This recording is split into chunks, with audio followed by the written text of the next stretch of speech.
What's up, everybody? Welcome to episode 3 of The Coach and the Couch Potato. I am Jeremy, the Couch Potato, as always. On the other side of the screen, you've got Coach Slate. What's good, Slate? How was your week? It's been good, man. It's been good. Busy week. Got some good news on Friday, so um, it's been a good week. I'm excited to get next week started as well, man. Heck yeah.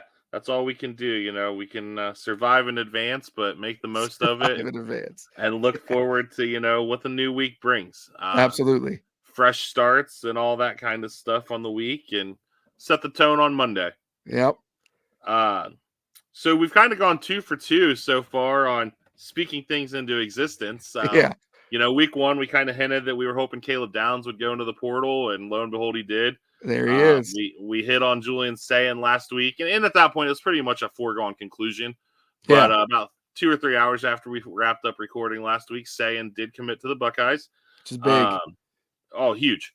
Absolutely huge. From, the fan side of life, as I've watched a little bit of Sayin, the kid's a stud. He really is. You look at the numbers and such, he's sneaky athletic. That was Yes. the first thing that stood out to me. I do think he needs to add a little bit of weight. Yeah, absolutely. I think they've got him listed at 195. He doesn't look like it though. That'll get you hurt. Yeah. I think his senior year was 24-1, TDs to picks. Yeah. And he also had 4 rushing touchdowns. And OSU and Elite 11 MVP winners. We've done all right. Yeah. And the Cali kids. Those Cali guys tend to be able to sling the rock. Yeah. From the coach side of life, what do you see that he brings to the table? Yeah, so I think Julian Sayin is a stud. Like you said, I believe he could add a little weight. There's no doubt about that. But I think, he has every intangible that you would want in a starting quarterback. I'll say this, and I don't really like saying it too much, but I think out of all the quarterbacks, like the top 5 quarterbacks in the country, I think he was the safest bet. I think he comes in as the most polished quarterback. I think his accuracy is elite. He's got that elite trait. He does not turn over the ball. Like you said, he only had 1 interception his senior year. He takes care of business. I love his athleticism within the pocket as well. It's a lot like CJ Stroud, whereas we got a picture of CJ Stroud, his first play as a Buckeye against Michigan State, he takes his own read, 50 yards to the crib. But as you saw it, as he kind of evolved, he used that athleticism to keep plays alive, and he really wanted to stay in the pocket. And then you saw against Georgia, his last game, where that just exploded. I think I see a lot of that in Julian Sayin. I think that he is so athletic in the pocket. He's not afraid to stay in the pocket, but if he's got to escape, he can really throw the ball really well on the run. I'm not going to say he's elite at that, but I think he's pretty good right now. I think his arm strength is solid. I won't say it's great. I think he can make all the throws. I think he anticipates a lot of the deeper throws, and that's how, he kind of gets away with that, not having the absolute strongest arm, but he can make every throw. Obviously, he's enrolling early, so when he gets there, he's going to get into the weight room. He's going to get stronger. That arm strength is going to improve. And the other thing I love about him too, man, he is Bill O'Brien's guy. Like, Bill O'Brien wanted this guy at Alabama. And I know as a coach, having that relationship with a player and having that connection, it really brings the best out of them. You look at Ryan Day with CJ Stroud and Dwayne Haskins and Justin Fields, like, they thrived off that relationship with Coach Day. So I love the fact that we're adding somebody who feels comfortable with Coach O'Brien. Coach O'Brien feels comfortable with him. And I think that is going to help out in a tremendous way. And I said it last episode, 24/7 Sports, his player comp was J.J. McCarthy. And as much as I despise the team up north, although I have a lot of respect for them, we'll talk about that later, I have a lot of respect for J.J. McCarthy as a player. You could honestly say we may have got that wrong with McCord and J.J. So I think that's a very good comparison for him. So I think he's an absolute stud, and I think his strengths, and you couple that with what Aaron Nolan brings as well. I think you're going to have a very interesting Dwayne Haskins, Joe Burrow type battle for this job, when Will Howard's gone. So I'm excited to see those two compete. And I think Julian Sayin is the safest bet out of this class. Yeah, absolutely.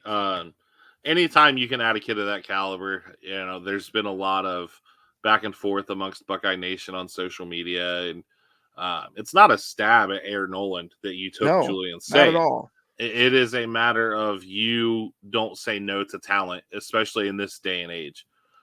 You hit on, did we get it wrong with McCord? I mean, Kyle was good. He Yeah, he just was. wasn't good enough. Yeah. And some will say that's Ohio State fans being stuck up, entitled, pretentious. But we have a right to be, in a way. At the end of the day, we're Ohio State. Yeah. And you come from Haskins to Justin to CJ. Yeah. And unfortunately, there was never that moment where Kyle made that throw that any of those three guys made, to where it was like. So obviously the elephant in the room with adding Sayin is, what does your quarterback room look like come spring? Yeah. Obviously, Will Howard didn't come here to sit the bench. No, he didn't. Will Howard will be the starter. Yeah. That's where things get interesting after that. Absolutely. I do believe that I don't think both Devin and Lincoln transfer. I think one of the two does. If I had to guess, I would say it's probably Devin. So you would go into the fall with Will, Lincoln, and then Aaron, Julian. Yeah. The caveat to it is, with the 4-game redshirt rule now, you have to find a way to get everybody game reps. Absolutely. We saw that in the Missouri game, to where the lack of preparing those guys for that moment really hurt. And I think that Ryan Day will learn from that. And that's where, again, the Bill O'Brien effect, you've got a guy who understands the value of having to have your backup ready to go. Yeah. So I think going into the fall, if I had to guess, you lose one of those guys in the spring, I think you will see Will Howard, Lincoln, and then Aaron, Julian. Yeah.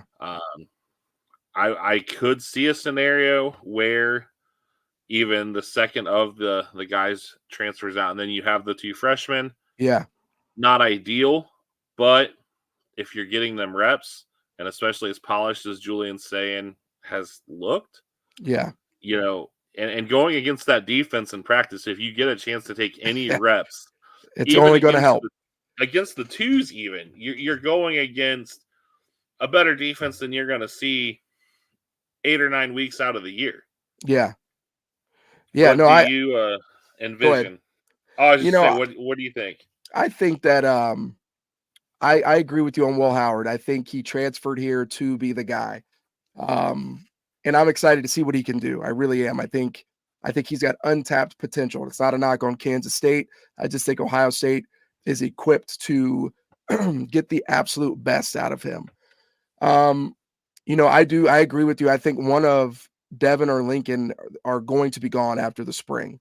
I want all of them to stay. I was fortunate 2 years ago, or last year, to go down to San Antonio to watch Luke Montgomery play in the All-American Bowl, and Lincoln Keenholz was on the other team. And all week long, everybody was just talking about how special that guy was. I mean, here's this kid from, South Dakota, North, wherever he's from. He's from one of the Dakotas. He comes in and everybody's like, this guy, he's got like some swagger to him. He's making plays with his legs. He's making some crazy throws. And he was down there with, Dante Moore and some top players. So I think Lincoln has opportunity to be the guy here too. I feel the same exact way about Devin. I just think Devin's kind of been put in a tough spot and not been able to stay healthy. I know he's not going to run away from competition. He's going to compete. I think Lincoln will as well. And, we'll see where they are after the spring. But I do think one of those guys is going to leave. I don't know which one, but I think one of them will be gone. And then The next part of it is if you only have, let's say both of them leave, if you've got 3 quarterbacks after the spring, okay, then what do you do? Do you go get your chugging off Jebbia type, or do you just say we're going to rock with these 3? We've got a lot of walk-on quarterbacks that can be that fourth guy. Those walk-on quarterbacks are actually pretty good. I coached against one who's got a lot of potential.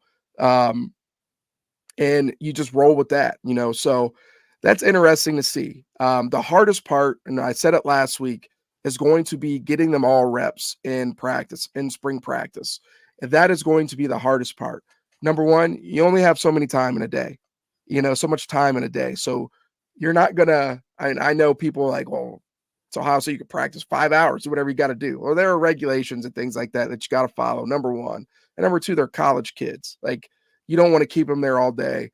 So that's going to be the tough part for Coach Day, Coach O'Brien to figure out how are we going to get all of these guys reps so that we can truly evaluate them. And I think Coach Day and Coach O'Brien are going to have those honest conversations at the end of the spring. You want to do what's right by all of the kids. So if you know for a fact, like, hey, Will's going to start, Devin and Lincoln, you guys are on the same level. This could be an opportunity for you to look elsewhere. You've got to be real with them. You can't let that carry out into the fall. So you've got to be real with them out of respect for them and their families. They're good quarterbacks, man. I mean, that room is just loaded. It's a good problem to have. They're great dudes, man. Like, just great, great kids. And so it'll be interesting to see, but I definitely think one of Devin or Lincoln might be gone after the spring. Yeah, absolutely. It's a good problem to have, like you said. We go Yeah. from, when Kyle announced he was going into the portal, everybody was kind of up in arms, like, what are we going to do? And then, Yeah. You thought we were going to get a good showing at the Cotton Bowl to see what those guys can do. And unfortunately, it didn't go that way. And then you bring in the 2 super freshmen. Yeah. So, yeah, good problem to have. We'll see what the future holds.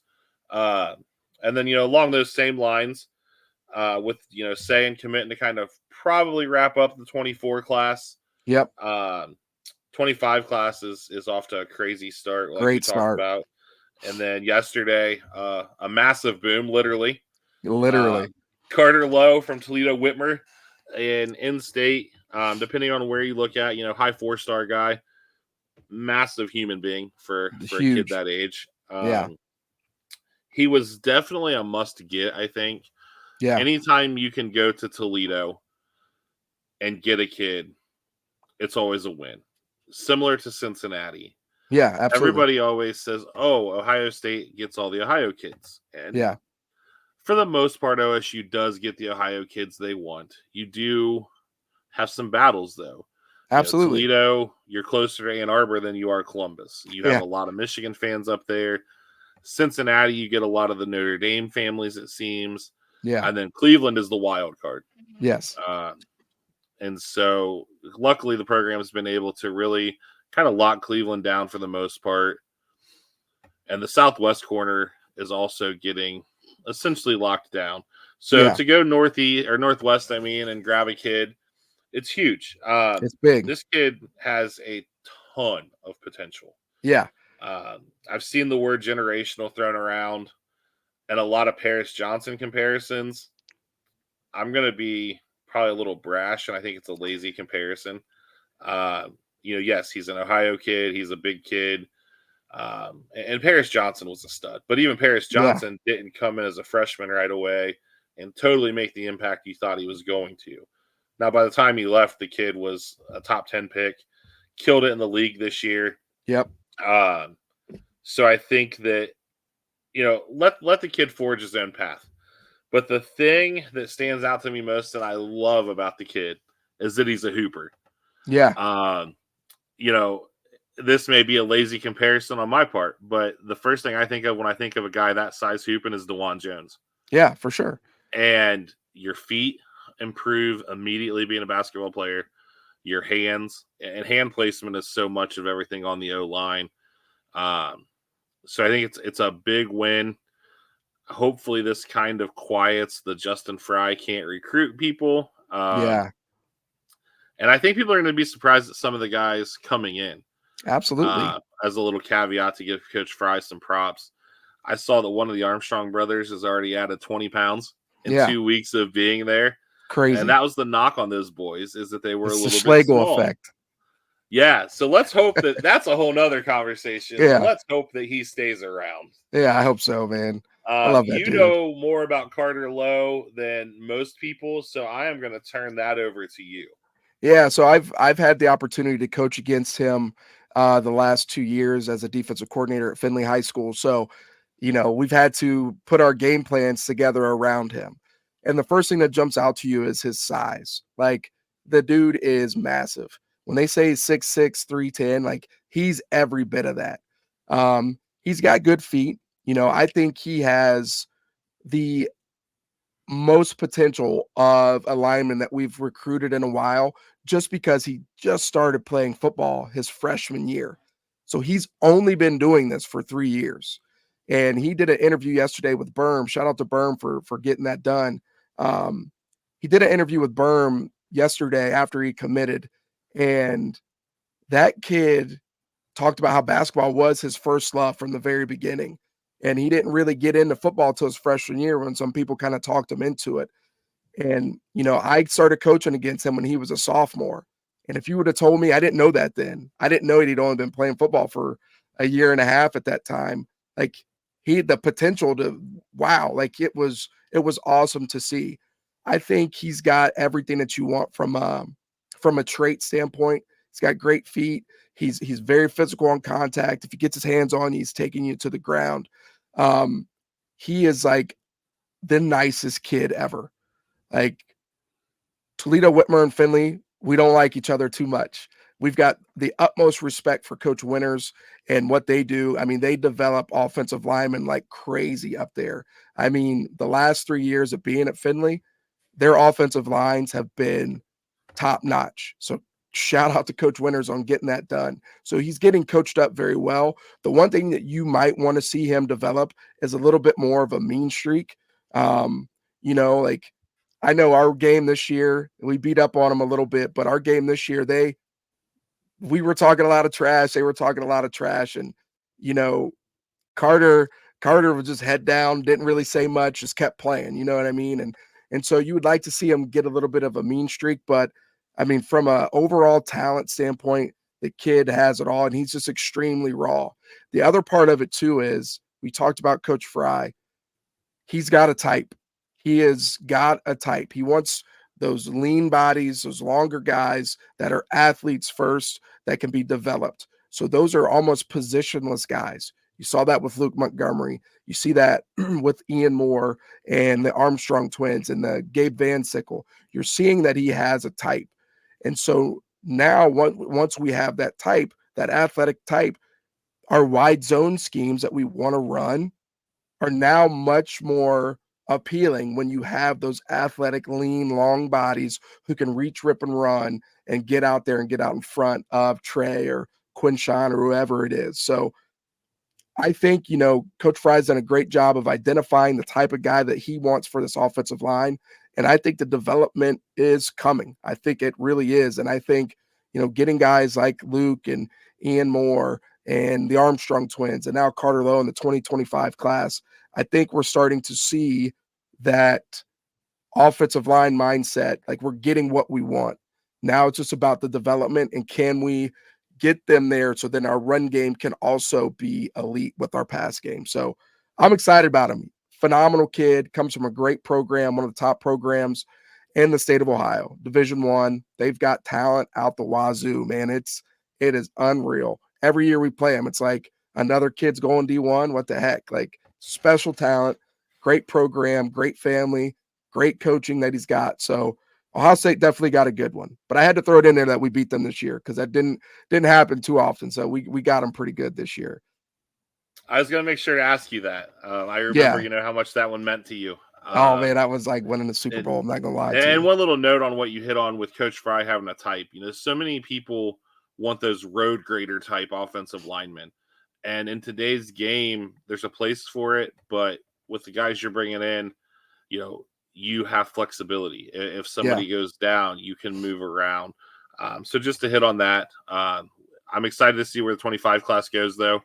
Absolutely. probably done with commits in January. Probably see a few in February, it sounds like. So we'll see what happens there. Probably the biggest non-OSU news this week. Jimmy Kaki's taking his talents to Jimmy LA. Khakis. Yeah, man. It's been, the guy's flirted with the league forever.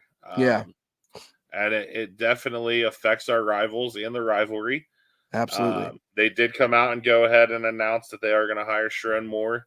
Yep. I honestly, all third base jokes aside, because it is a very similar situation to Ryan Day getting hired at Ohio State.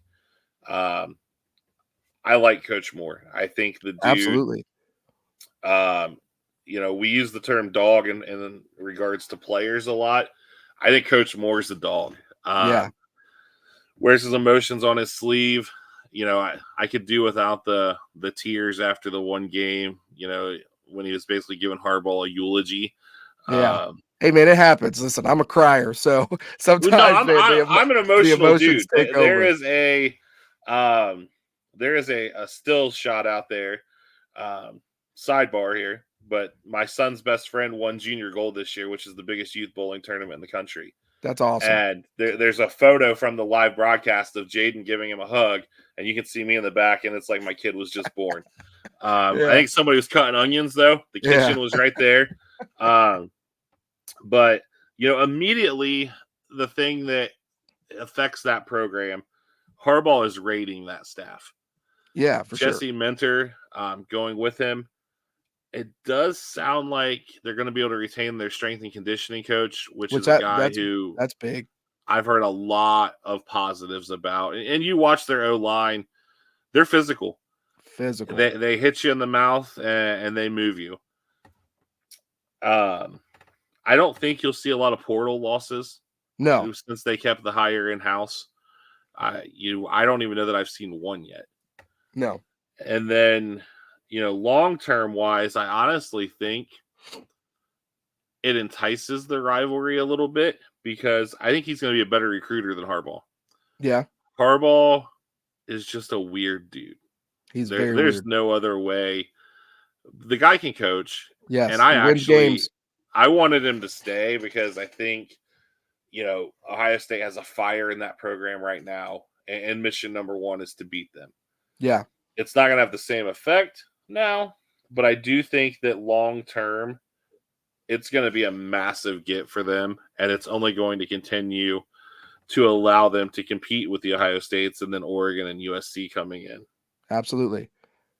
I think Coach Moore is great. Having been at Finley, watching them recruit Luke and our quarterback Ryan, it's been interesting. Your views of programs kind of change when you meet the coaches, and Sharon Moore is a real deal. Like, he's fantastic. When I talk, we've had the opportunity to meet a lot of coaches, and you always know when a coach is coming in and he's kind of like being a used car salesman a little bit, just kind of sell. And part of it, that's part of the game. Like, they've got to sell you on what they have. And I totally get that. Sharon Moore is real. Like, he is very real. And that relates to the kids, and the kids really appreciate that realness. He came and watched some of our games, and he was in the mix with a lot of the people, like him and Coach Harbaugh and the rest of the staff. They were just around, man. And Coach Harbaugh, like you said, is a weird dude. No clue what's going on. He's at games, like, asking if he's allowed to buy raffle tickets and stuff. And Coach Moore has to tell him, like, hey, man, you can't do that. Like, he's, oh, man, I didn't know. He's just that type of guy. But Coach Moore is a real deal. I think this was a very smart hire by the team up north. I think they saved a lot of what Jim Harbaugh has built over the last few years. Regardless of what you think with Connor Stallions and all that, the program is obviously on the right trajectory. So keeping Coach Moore kind of keeps it there. It'll be interesting to see where it's at in a few years. But it's very similar to, what Ohio State did with Ryan Day. In one of my classes, I've got a diehard, gosh, this kid is such a diehard Michigan fan. And he comes in my classroom and I got all this Buckeye stuff. And he walks in the other day and he says, if Michigan does not hire Sharon Moore, I might become a Buckeye fan. That's what he said to me. That's how serious he was about it. Wow. And so I was cracking up laughing. I was like, I think you guys are going to be okay. So I think it's a good pickup, man. And he said it in his press conference, that they're going to smash. I mean, their identity on offense is not going to change. Losing Jesse Minter, though, is huge. They've got to figure out what they do on what they're going to do on defense. They've obviously been pulling from that Ravens tree a little bit. So I don't know if there's anybody on that staff currently that wants to come and coach and be a DC right now. So I don't know. So he's got to figure that out. But I think it's a good pick for them. And, like you said, third base jokes aside, I think he was the right guy for the job. Absolutely. The one thing I'm really excited, just because I'm such a fan of the game, to see is that the four weeks he was in charge this season, he still had Harbaugh throughout the week to game plan, to implement, and to kind of run the show. And he was only running the show on Saturdays. Yep. Now he's running the show 7 days a week, 24 hours a day. I will be really interested to see how he does with that, and if he does put together a staff that allows some of that continuity. So I would assume Mike Hart stays, obviously. Yeah. He could potentially even be the new OC. Yeah, could be. 0-4, by the way. Yes. Not a fan of Mike Hart at all. No. He's one of those guys who, and he lived the rivalry, though. He did. Talked his game, and unfortunately for them, he was 0-4. And, him and his buddy Chad Henne. But Chad Henne also probably cost the Browns a Super Bowl trip a few years ago. So we can hold out, double the hate for Chad Henne. But it'll definitely be interesting to see for sure. And speaking of coaching things, OSU is still without a 10th coach. Yeah. The rumor boards obviously have been talking about a lot. It does sound like the Jason Taylor thing is not going to happen. Yeah. So at that point, is there somebody in the league that Coach Day is waiting on? Maybe. You've got the golden goose right in front of you, though. Just give it to Laurinaitis at this point. The kid is killing it. He's crushing it, man.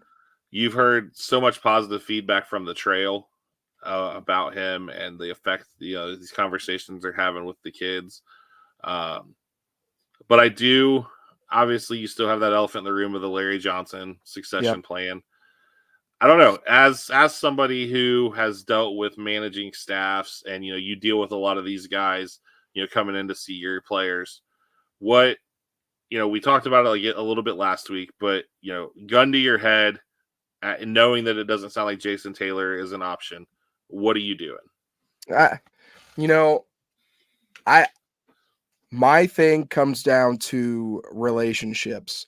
I used to think with the one track mind of win, win, win, win, win, but to me, it always comes back to relationships. And right now, what you are seeing with James Laurinaitis on the road is that those relationships are building in a room where we need them to be at an all-time high when it comes to recruiting. People talked about for the last few years how the linebacker play had dipped, that it's not OSU caliber and all those things. And we started to see a little shift in the last 2 seasons. And now that we've had James Laurinaitis for a year, you already saw that change in the mindset of being a linebacker at Ohio State. It's kind of getting back to the silver bullet, what it should be days. And to me, I would just go ahead and make him the guy. I would have a conversation with Coach Johnson. I know, like I said, he's 70 years old. He's earned the right to go when he wants to go. But if we go ahead and make this thing happen now, Coach Johnson, I need to know for sure what your plan is. What is your plan? Is your plan to be done after this year? Because if I'm going to hire James, then I need to start putting feelers out for people to come in the following year. That's that. And in that way, I could kind of prepare the unit and the defense for that change that's coming, because what you don't want to see is LJ leave. And then now all these guys are transferring out. because it was a surprise. So I would sit down with LJ after I hired James and say, like, I need to know for sure. Listen, you're the GOAT. I'm not arguing that. I'm not arguing that at all. But I need to know for sure, what is your plan? Are you going to be done after this year? Then I need to be putting these feelers out, whether it's in the NFL or things like that. Like, you just got to know. But I'm bringing threes on, and then I'm identifying young talent around the country that I know, like, hey, this might be a guy that I want to bring in and have a conversation with when LJ retires. There also are some NFL guys that are, one is in Cleveland, who just may have lost his job as a defensive line coach, and Ben Bloom, who I think is a really good defensive line coach. That is a guy that maybe you might try to talk to and poach from the NFL. I have no idea. That's just a name that I respect. So I'm bringing threes on, and I'm having a very real conversation with LJ. And then you kind of go from there. You got to make sure that room is prepared for when LJ leaves. That is the biggest thing. You don't want it to be a surprise. I got to know for sure what your plan is. One thing that, I don't know that it's a feasible option, but you could also potentially look at incorporating some D-line stuff into Laurinaitis' responsibilities, because you do have Coach Knowles, who is a linebackers guy.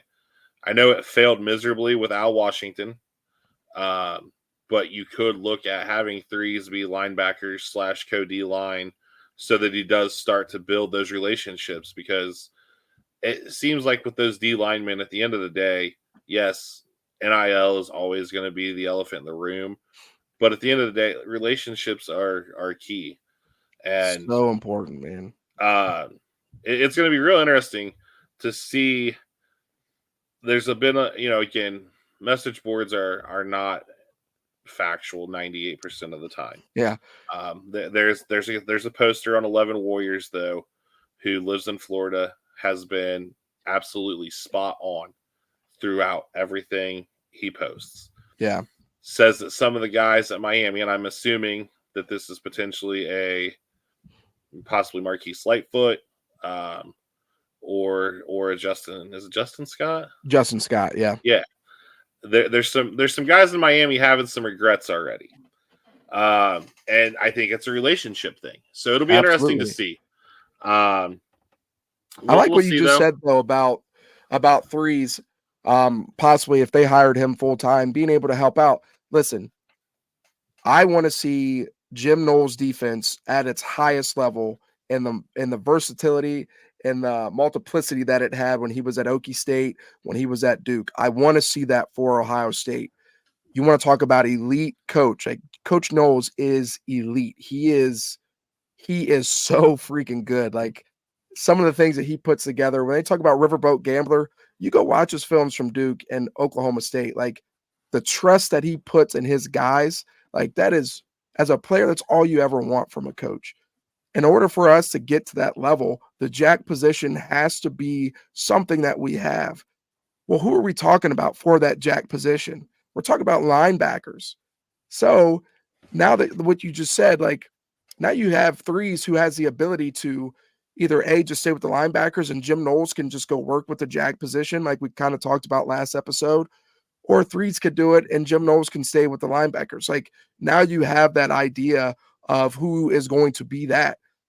We got to get CJ Hicks on the field. At bottom line, we got to find a way to utilize Mitchell Melton. Tired of people talking about how good he was in the spring and all this athletic ability he has. Well, let's see it. Let's put him out there.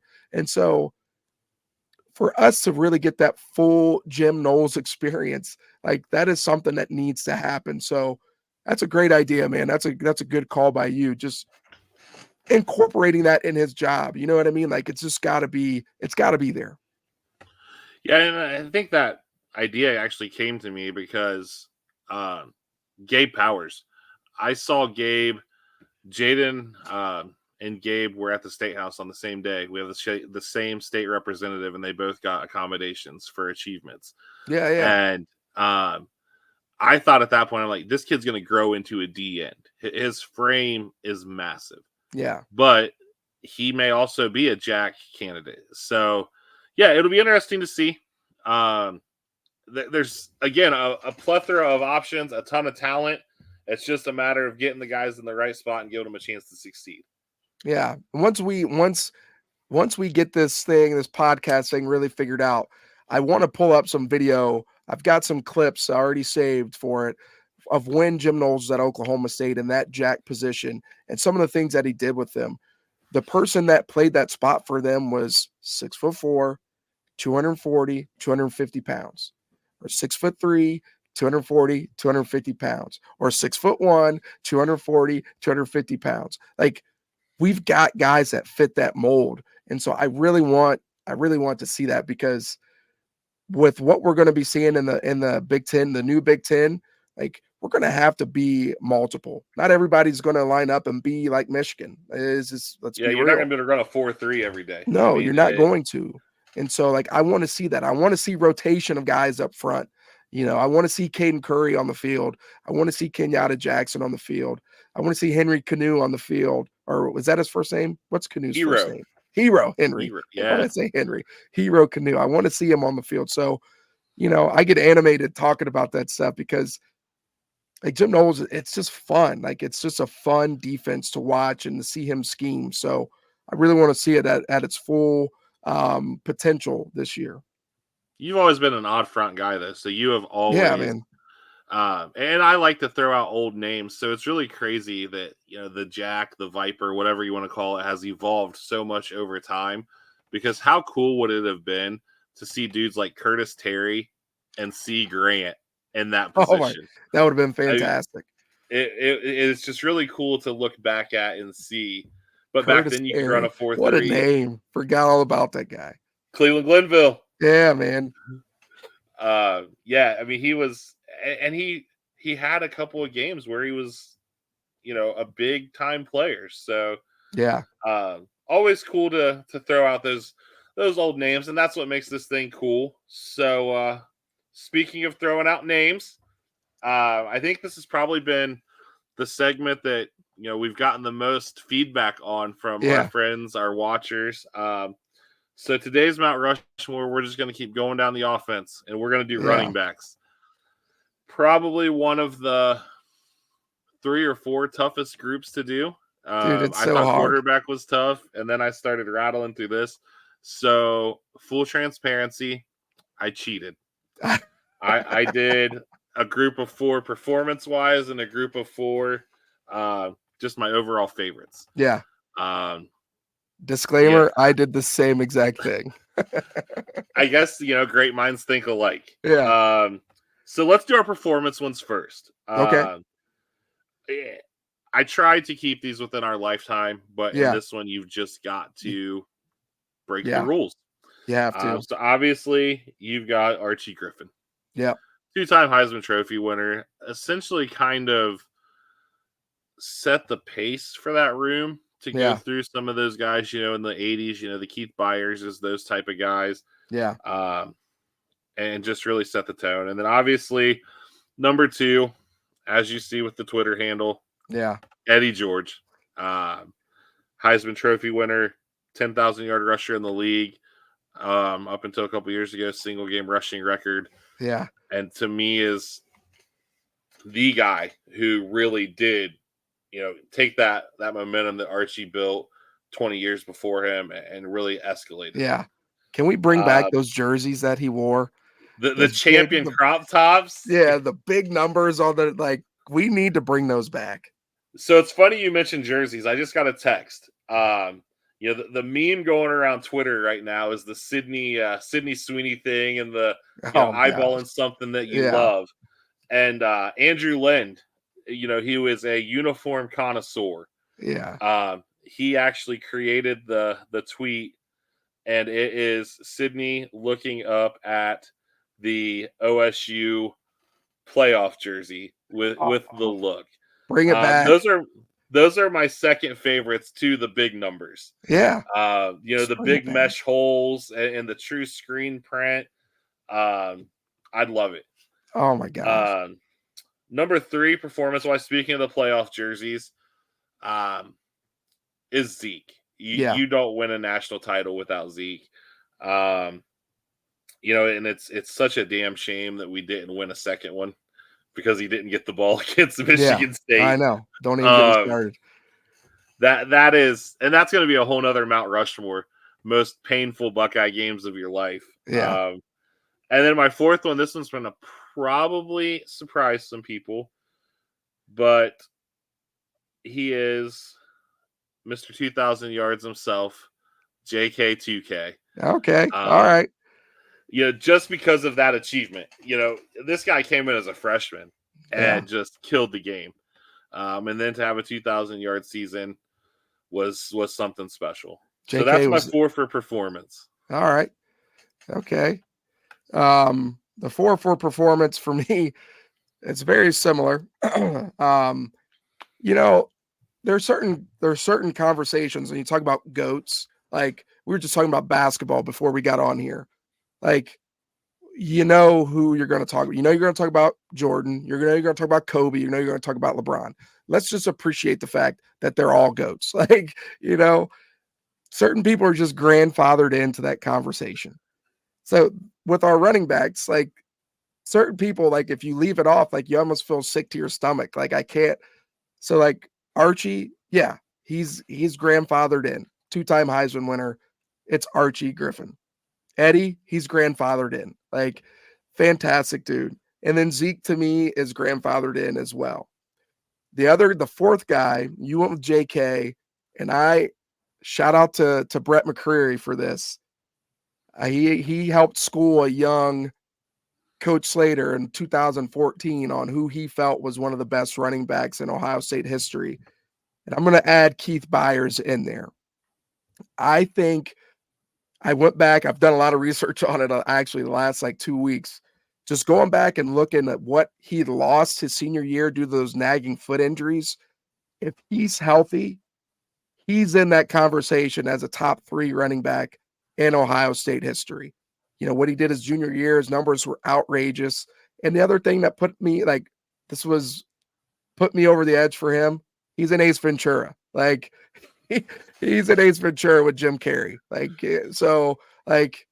If you're good enough for Jim Carrey and Ace Ventura, you're good enough to be on my Mount Rushmore for Ohio State running back. So Keith Byers would definitely be the fourth one. Obviously had a great career. I got his autograph, got to meet him. Great dude.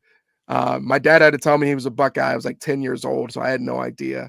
But my dad had to tell me he played for Ohio State. Oh, yeah, that's cool. He's not Pepe Pearson, so I don't care. At the time, that's what I was thinking. Yeah. So, but yeah, I definitely think that for me, that would be the 4 people that I would always include in the top 5 running backs in Ohio State history. Fair enough. Not often we agree that much. So yeah. That's kind of cool. Now I'm gonna guess these lists get way different. So the one I broke down for my favorites, I had to keep Eddie on this list too. To me, Eddie is my GOAT. And that's pretty much, all you can say about that. Yeah. Second is a dude who, if he were 20 years old today and he got 3 years at Ohio State, would probably have 2 Heismans and 3 national championships. And it's Maurice Claret. Yeah. That was right around the time I really started paying attention to Buckeye football. And, this dude comes in as a freshman, slices up Washington State, Texas Tech, leads us to a natty. And then, of course, the strip of Sean Taylor is one of fantastic. the most epic plays. Yeah.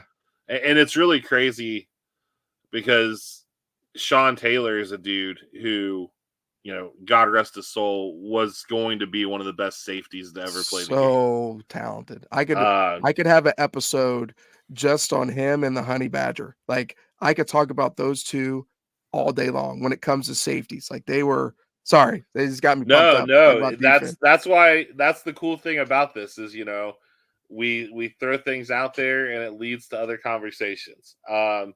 My third one is Mike Weber. Okay.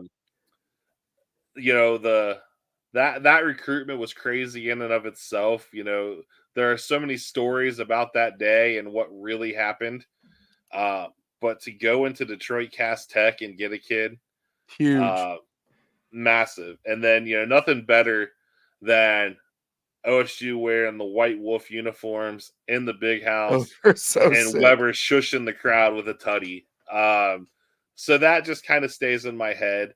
And then number 4 is El Guapo himself, Carlos Hyde. Okay. All right. Another dude who he wasn't even the highly recruited running back in that class. It was Jamal Berry. Yeah. And Jamal Berry. Carlos came in and, he just put his head down. He did his thing. He was your bulldozer, but he was deceptively fast once he got in the open field. Yeah. He wasn't like fast as Urban would say, but he had some speed to him and he had a little bit of wiggle. Sneaky good NFL career as well. Yeah. And this one was tough because there are so many guys that could have made both of those top 4s. Honorable mention, Pete Johnson. Yeah. And then, you almost have to look at guys like if you consider Curtis Samuel a running back or, I mean, it's endless, but, so that's my 4 on both sides. And let's see who your favorite 4 are. Okay. So I've got a little bit different. We agree on one. I will say that. I've also got an honorable mention for the top running backs who wore the number 25 because that's my favorite number. So that always stood out to me. But my favorite Ohio State running back of all time is Michael Wiley. Michael Wiley was so much fun to watch. That number 5 in that jersey, the athleticism. I always appreciated guys who were a little undersized that just could do it all. So Michael Wiley always will be my number 1. I just really enjoyed watching him play. Number 2 for me would be J.K. Dobbins. J.K., like I just said, the smaller guys, I'm 5'7", I'm short. So I will always root for the shorter guys. J.K. Dobbins was a workhorse. I honestly think, we loved him so much and gave him the ball so much that it's kind of hurt his NFL career because he did get a lot of carries at Ohio State. But the dude just got better and better and better as the game went on. There were plays where you knew he wasn't full speed, but he would just bounce off tackles. So that was always fun to watch. Carlos Hyde, loved watching him play. Physical. I love guys that could run between the tackles, lower the shoulder. He hit you with the flex in, and I always love that. And then the last one, Coach Ratliff will probably faint when I say this because he'll probably make fun of me, but I got to give the fullbacks some love. I was a fullback. I think back to how I played, and I honestly, you're going to laugh. Matt Keller was my guy. 23, played in the Rose Bowl against Jake the Snake, played fullback, played tailback at times. He only had, he would have 300 yards rushing and 300 yards receiving on the season. He could just do it all. And I felt like he'd never got any respect. So that is a dude that I will always include because he's a fullback.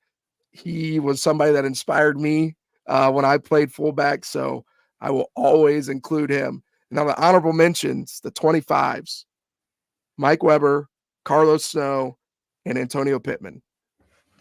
Three studs that all wore 25. I will always include them, and at least in the honorable mention, just because of their number. But they were actually dogs too. So that's my list. I know it's a little different, but that's what I'm rocking with. That's awesome. Yeah, Antonio Pittman out there saving lives on the daily now, being a firefighter. Yeah. Well, awesome. One thing we hit on last week, and we're gonna keep throwing it out there, is when we get to 200 subscribers on YouTube, we are going to give away this Sean Wade signed 8x10. And I've got more than one, so we may even do a couple. Yeah. We appreciate everybody's support through this thing. Absolutely. Keep liking, commenting, sharing, subscribing. Shoot us messages. Let us know what you want to hear about. We put together a game plan throughout the week, but there's always room to improvise. Absolutely. So yeah, let us know. With that, Who you want to shout out this week? Let's shout out Hey, somebody. I'm gonna give a shout out to my guy Jake Burns. Does a lot of great stuff for the Browns. He's a friend of mine. I listen to him every single morning talking about the Browns. He gave us a shout out on Twitter, and we picked up a lot of subscribers, followers, things like that. So I wanted to give him a shout out. Obviously, he's become pretty important in the NFL ranks when it comes to talking about scheme and different things like that. So just wanted to give him some love. Really appreciate it. Another Marionaire out there doing his thing. So shout out to Jake for giving us some love on Twitter. Shout out Jake. And with that said, we're going to wrap up episode 3, and we will see you guys next week. See ya.